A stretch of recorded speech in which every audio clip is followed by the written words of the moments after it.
truc étonnant dans le Sud, on le voit dans plusieurs chapitres, c'est que il y a la question de l'identification. Alors, où est-ce qu'on va aller ? Est-ce qu'on va plutôt être Nîmois ? Est-ce qu'on va plutôt être Marseillais ? Donc ça a mis du temps à se déterminer quand même tout ça. Ouais, mais enfin bon, c'est quand même assez tranché et assez vite, parce que dès lors que les clubs de supporters s'organisent, ils s'organisent pas pour supporter les clubs de la région, ils s'organisent pour supporter tel ou tel club, point à la ligne. Après, c'est vrai qu'il leur arrive d'avoir des amitiés on va dire, des amitiés limitrophes. Par exemple, les Niçois, quand ils sont sortis de la Coupe de France, eh bien, il arrive que certains d'entre eux se mettent à défendre avec beaucoup d'ardeur les Canois.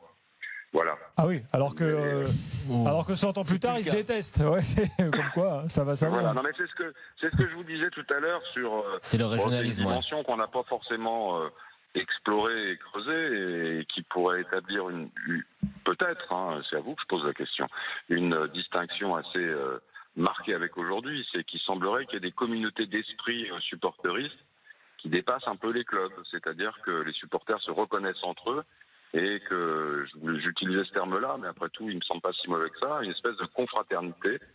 Ça veut pas dire qu'on se fiche pas sur la gueule une fois de temps en temps, Bah alors, on va y revenir d'ailleurs, mais après, il y a quelque chose d'important à l'époque, évidemment. Les déplacements étaient beaucoup plus compliqués. On n'allait pas se déplacer à tous les matchs, les supporters. Donc, on allait voir le club d'à côté éventuellement, et puis on restait chez soi, globalement. On supportait à la maison, on supportait pas à l'extérieur. Le sport, en tant que sport professionnel, était plus jeune. Il n'y avait pas encore eu des histoires purement sportives qui ont façonné les rivalités entre clubs par la suite. Il y avait quand même des rivalités qui étaient sérieuses, solides et bien enquistées. Tu veux nous en donner quelques-unes ? Par exemple, la rivalité, perdue sans doute, sauf dans quelques mémoires très très pointues de l'histoire du football, mais la rivalité entre Rennes et Saint-Malo. Oui, il fallait la chercher celle-là. Ouais. Elle est arrivée quand ? C'était inné ?